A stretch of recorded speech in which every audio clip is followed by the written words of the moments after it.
El aire nocturno estaba cargado de humedad cuando Alicia Bromfield entró en la pequeña casa de alquiler en Door County, Wisconsin. Estaba agotada. El largo viaje, la boda, las conversaciones forzadas, todo había sido demasiado, pero al menos la noche casi había terminado. Lo que no sabía era que Brian Cooper la había estado observando toda la noche, con la mente llena de pensamientos oscuros. Durante años había ignorado sus insinuaciones, mantenido las distancias, dejado claro que no estaba interesada. Pero esa noche no habría más rechazos. No más ignorarlo, no más escapatoria. Al darle la espalda, sin darse cuenta de lo que estaba a punto de suceder, Cooper tomó una decisión. Nunca saldría viva de esa habitación. Alicia Bromfield siempre había sido el tipo de persona que hacía que la gente se sintiera como en casa. Era cálida, bondadosa y se comportaba con una fuerza serena que la hacía destacar. Con su larga melena castaña y sus ojos brillantes y vivaces, era el tipo de persona que hacía que el futuro pareciera lleno de posibilidades. Y para Alicia había un futuro brillante. Estaba embarazada de 6 meses de una niña de la que ya estaba perdidamente enamorada. Había elegido nombres, imaginado su vida juntos y se había prometido a sí misma que le daría todo a su hija. Estudiaba en la Universidad Estatal de Illinois, compaginando sus estudios con su trabajo en un centro de jardinería Home Depot en Plainfield, Illinois. No siempre era fácil, pero tenía un plan. Lo que ella no sabía era que alguien cercano a ella tenía un plan. Brian Cooper había pasado años mimetizándose con el resto sin llamar demasiado la atención. No era el tipo de persona que destacaba entre la multitud, solo otro hombre de mediana edad con un trabajo estable y una vida sin nada destacable. Pero en su mente crecía una peligrosa obsesión que acabaría en tragedia. A sus 36 años, Cooper llevaba un tiempo trabajando en el centro de jardinería Home Depot de Plainfield, Illinois. Sus compañeros lo conocían como alguien tranquilo, quizás un poco torpe socialmente, pero nadie lo había considerado nunca una amenaza real. No era de los que se metían en peleas ni armaban escándalos, pero bajo su apariencia reservada se gestaba algo mucho más oscuro. Una de las personas que interactuaba con él regularmente era Alicia Bromfield. Con tan solo 21 años, era joven, ambiciosa y llena de vida. Llevaba varios años trabajando en el mismo Home Depot, dedicando largas jornadas mientras compaginaba sus estudios universitarios en la Universidad Estatal de Illinois. Soñaba con terminar la escuela y construir un futuro para ella y su hijo nonato. Cooper se obsesionó con ella. No era una atracción pasajera, era una obsesión que se intensificaba con el tiempo, alimentada por su propia soledad y su sentimiento de privilegio.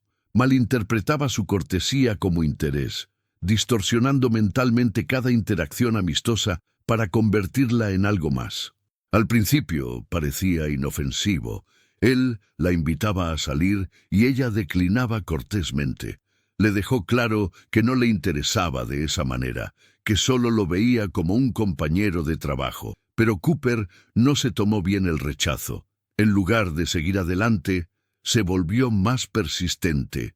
Sus compañeros de trabajo recordarían más tarde cómo la rondaba, buscando excusas para iniciar conversaciones. Le hacía preguntas personales, intentando meterse en su vida. Y cuando Alicia se embarazó, su comportamiento dio un giro aún más sombrío. Para Cooper, esto era la prueba de que había estado con otro hombre, la prueba de que había elegido a otro en lugar de a él. Y él odiaba eso. Intentó acercarse a ella, ofreciéndole apoyo, fingiendo que se preocupaba por ella y su bebé. Pero Alicia no se dejó engañar. Mantuvo las distancias, negándose a dejarlo entrar en su vida privada. Ese rechazo solo alimentó su obsesión. En agosto de 2012, Cooper encontró una oportunidad. Lo invitaron a una boda en el condado de Door, Wisconsin. pero no quería ir solo. En lugar de invitar a alguien cercano, recurrió a Alicia. Ella no tenía ningún interés en ir y, desde luego, no quería pasar el fin de semana con él. Pero Cooper no lo dejó pasar. Le rogó, insistió en que no era romántico, que simplemente no quería estar solo. Alicia finalmente aceptó, pero con una condición: iría como amiga, nada más. Fue una decisión de la que probablemente se arrepintió casi de inmediato. De camino a Wisconsin, Cooper empezó a beber. Se volvió más agresivo, comentando que ella nunca le había dado una oportunidad. Le contó cuánto había hecho por ella y cuánto le debía. Alicia estaba atrapada en el coche con él, a kilómetros de casa, atrapada en una situación que se volvía cada vez más incómoda. Y para cuando llegaron a la cabaña del resort, las cosas habían tomado un giro mucho más sombrío.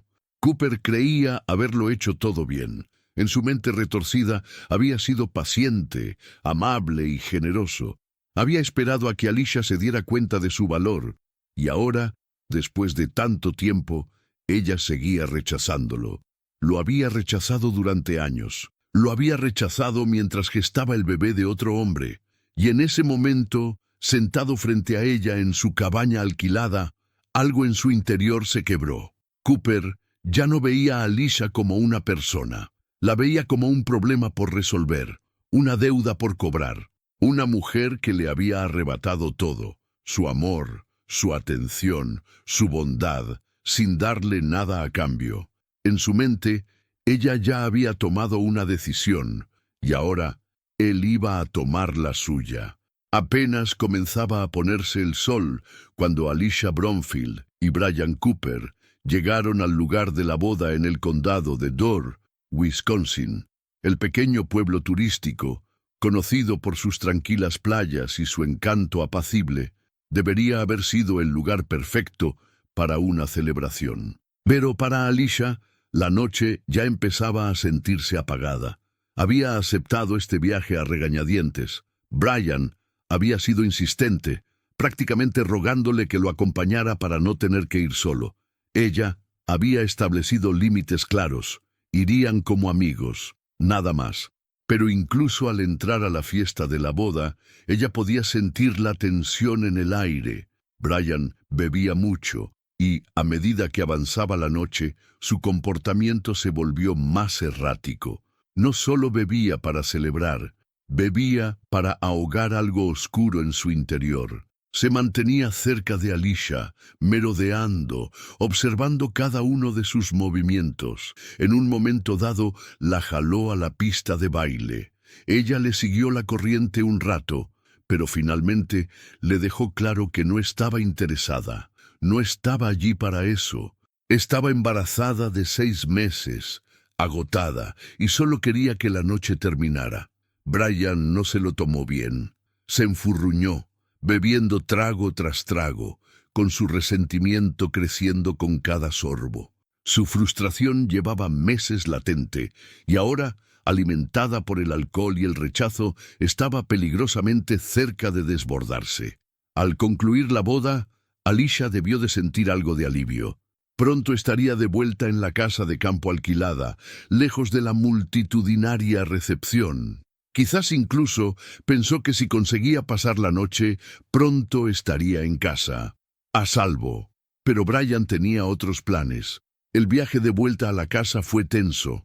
Brian estaba borracho, arrastraba las palabras y murmuraba con amargura sobre cómo lo había tratado. «Nunca me das una oportunidad», le dijo. Alicia lo ignoró. Quizás estaba acostumbrada a ese tipo de conversación. Quizás pensó que se desmayaría pronto. Pero Brian no había terminado. De vuelta en la cabaña, la situación se intensificó. Brian seguía bebiendo. Sus palabras se volvieron más agresivas. Su frustración se transformó en ira. Alicia intentó calmarlo, recordándole una vez más que solo eran amigos. No le interesaba de esa manera. Nunca le había interesado. Pero Brian no la escuchaba. «Me debes una», le dijo. Alicia, probablemente agotada y ansiosa por pasar la noche, debió de intentar calmarse, pero Brian no quería hablar más. Quería controlarse. En algún momento, la conversación se convirtió en una discusión, la discusión se convirtió en una lucha, y entonces Brian estalló. Brian Cooper agarró a Alicia y la obligó a subirse a la cama. Ella se resistió, pero no era rival para él. Debió de suplicarle, rogarle que parara, pero él no escuchó. Él le apretó el cuello con las manos. Alicia forcejeó, arañándolo con las manos, intentando apartarlo. Pero Brian era más grande, más fuerte, y estaba alimentado por años de ira contenida. No la soltó. Los segundos se hicieron eternos. Sus movimientos se debilitaron. Su cuerpo dejó de luchar, y entonces, finalmente, se quedó quieta. Alicia Bromfield, embarazada de 6 meses de su hija, había fallecido. Durante un largo rato, Brian permaneció sentado. La habitación estaba en silencio, salvo por el sonido de su propia respiración. El cuerpo sin vida de Alicia yacía inmóvil ante él. Debió de empezar a comprender lo que había hecho. Había querido que ella lo amara, que le diera la atención que creía merecer. Y ahora le había arrebatado todo. Pero no huyó, no intentó ocultar lo que había hecho. En cambio, cogió el teléfono y marcó el 911. La voz del operador llegó a través de la línea, tranquila y profesional. «Hice algo terrible», dijo Brian. Su voz era inquietantemente firme. «¿Qué hizo?», preguntó el operador. «La maté». La confesión fue escalofriante por su simpleza. No hubo pánico ni emoción, solo una aceptación fría y natural. Cuando llegaron los agentes, encontraron a Brian Cooper sentado junto al cuerpo de Alicia, esperándolos. No se resistió. No negó nada. «La maté porque no quería estar conmigo», declaró más tarde a los investigadores. Esas fueron sus palabras exactas. Esa fue su razón. Una joven con un futuro. Un bebé que nunca tuvo la oportunidad de vivir. Todo se había esfumado, solo porque un hombre no podía aceptar que nunca tuvo derecho a ellos. Brian fue detenido de inmediato. No luchó. No imploró clemencia. Simplemente lo admitió todo. Así de simple.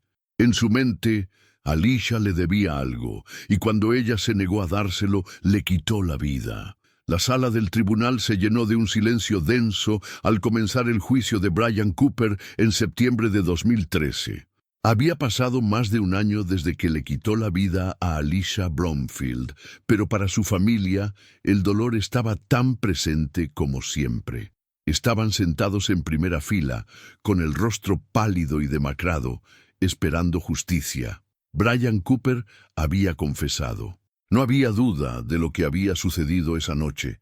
Él mismo había llamado al 911, había admitido el crimen y había proporcionado detalles espeluznantes a los investigadores. Y sin embargo, a pesar de su confesión, su equipo de defensa aún tenía un argumento desesperado, que Cooper estaba demasiado ebrio para tener intención de cometer el delito. Se trataba de una estrategia legal conocida como la defensa de intoxicación voluntaria. En esencia, alegaban que Cooper estaba tan ebrio en el momento del asesinato que no pudo haberlo cometido a sabiendas ni intencionalmente. Si el jurado aceptaba este argumento, Cooper podría evitar una condena por homicidio intencional en primer grado y posiblemente enfrentarse a un cargo menor. Para la familia de Alicia, la idea era insoportable. La fiscalía se aseguró de que el jurado comprendiera exactamente qué clase de hombre era Cooper. Reprodujeron la llamada al 911 donde admitió haber matado a Alicia. Su voz, inquietantemente tranquila, llenó la sala. «Hice algo terrible», le había dicho al operador, «y quiero entregarme». Cuando el operador le preguntó qué había hecho, su respuesta fue aterradora por su simplicidad. «La maté». La fiscalía presentó más pruebas condenatorias. Cooper había planeado el viaje de fin de semana. Había atraído a Alicia al condado de Durr con el pretexto de una boda, sabiendo que estaría aislada. Había expresado repetidamente su frustración por su rechazo. Los testigos declararon que durante mucho tiempo había albergado resentimiento hacia Alicia por no corresponder a sus sentimientos. Su confesión fue clara y detallada. Describió cómo estranguló a Alicia, sujetándola mientras ella luchaba por su vida. Sabía exactamente lo que hacía. El jurado escuchó a los investigadores relatar las palabras de Cooper durante su interrogatorio. Había admitido que mató a Alicia porque no quería estar con él. No fue un acto fortuito, no fue un accidente, fue una venganza fría y deliberada. La defensa intentó presentar a Cooper como un hombre que simplemente había perdido el control por el alcohol. Argumentaron que había bebido mucho en la boda, que su mente estaba nublada por el alcohol y que no tenía la verdadera intención de matar a Alicia. Pero la fiscalía desmintió ese argumento. Brian Cooper pudo llamar al 911 después. Si realmente estaba tan ebrio que no comprendía sus acciones, ¿cómo pudo formar una confesión coherente? Había tomado la decisión de matar a Alicia. Había expresado su ira por su rechazo antes del asesinato. Había descargado esa ira en un acto calculado y deliberado. El alcohol no era excusa. Había elegido beber, y esa decisión no lo absolvía del horrible crimen que cometió. La fiscalía también dejó claro que no se trataba solo de Alicia, se trataba de dos vidas perdidas. Alicia tenía 6 meses de embarazo. Su hija, para quien había planeado un futuro, nunca tuvo la oportunidad de vivir. Mientras la fiscalía presentaba estos hechos, Dina, la madre de Alicia, estaba sentada en la sala del tribunal, con lágrimas en los ojos. No solo lloraba a su hija, lloraba a su nieta no nacida, una niña inocente a la que el egoísmo de Brian Cooper le había robado un futuro. A pesar de la abrumadora evidencia, el primer juicio fue declarado nulo. El jurado no logró una decisión unánime sobre los cargos de homicidio en primer grado. Fue un golpe devastador para la familia de Alicia, que había presenciado cada doloroso detalle del juicio, solo para salir airosa sin justicia. Pero la fiscalía no se rendía. Se programó un segundo juicio, y esta vez el resultado fue diferente. En el segundo juicio, celebrado en mayo de 2014, la fiscalía volvió a exponer los hechos del caso. Hicieron hincapié en que no se trataba de intoxicación, sino de derecho, control y rabia. Esta vez, el jurado entendió los argumentos de la defensa. Brian Cooper fue declarado culpable de 2 cargos de homicidio intencional en primer grado, uno por Alicia y otro por su hija no nacida. Cuando se leyó el veredicto, Dina Bromfield cerró los ojos y respiró hondo. No era suficiente para traer de vuelta a Alicia. Nada lo sería jamás. Pero al menos, por fin, había justicia. En la audiencia de sentencia, la madre de Alicia habló directamente con el hombre que le había robado la vida a su hija. Le tembló la voz, pero se negó a ceder. «Me arrebataste a mi hija, a mi nieta, mi mundo entero», dijo. «No mereces la libertad. No mereces una segunda oportunidad». El juez estuvo de acuerdo. Brian Cooper fue condenado a cadena perpetua sin posibilidad de libertad condicional. No habría apelaciones ni posibilidad de liberación. Pasaría el resto de su vida entre rejas, justo donde debía estar. Para Dina Bromfield, la batalla no había terminado. Se negó a permitir que Alicia y su nieta no nacida fueran olvidadas. Se convirtió en una firme defensora de las leyes que protegían a las mujeres embarazadas de la violencia, trabajando para garantizar que ninguna otra familia tuviera que pasar por la misma pesadilla. Gracias a sus esfuerzos, Illinois aprobó leyes más estrictas que aumentaron las penas por delitos cometidos contra mujeres embarazadas. El nombre de Alicia perduraría, no solo como víctima, sino como símbolo de cambio. El juicio había terminado. El responsable fue encarcelado. Se habían cambiado las leyes en honor a Alicia. Pero para quienes la amaban, la pérdida siempre estaría presente. Alicia Bromfield había sido una joven soñadora, una mujer que había planeado un futuro para ella y su hija. Había sido amable, fuerte y llena de vida. Y debido a la obsesión de un hombre, todo eso le fue arrebatado. Pero en los corazones de quienes la amaban, nunca sería olvidada. Para la madre de Alicia, Dina, el dolor nunca desapareció del todo, pero ella se negó a permitir que la muerte de su hija fuera en vano. Luchó por el cambio, impulsando nuevas leyes que protegieran a las mujeres embarazadas de la violencia. En honor a Alicia y a su hija no nacida, trabajó incansablemente para asegurarse de que su historia significara algo, y así fue. Illinois aprobó leyes que endurecían las penas por delitos contra mujeres embarazadas, garantizando que lo que le sucedió a Alicia no se repitiera sin que se hiciera justicia. Alicia Bromfield fue más que una víctima, fue una hija, una amiga, una joven llena de sueños. Fue una madre que nunca pudo abrazar a su bebé, una vida robada demasiado pronto por un hombre que se sintió con derecho a lo que nunca fue suyo. Su historia es un recordatorio desgarrador de los peligros que existen, incluso en lugares que creemos seguros, de los hombres que creen que se les debe algo, de las personas que se niegan a aceptar un no por respuesta, y de la fuerza de quienes quedaron atrás, quienes transforman el dolor en acción, asegurando que Alicia y su hija nunca sean olvidadas.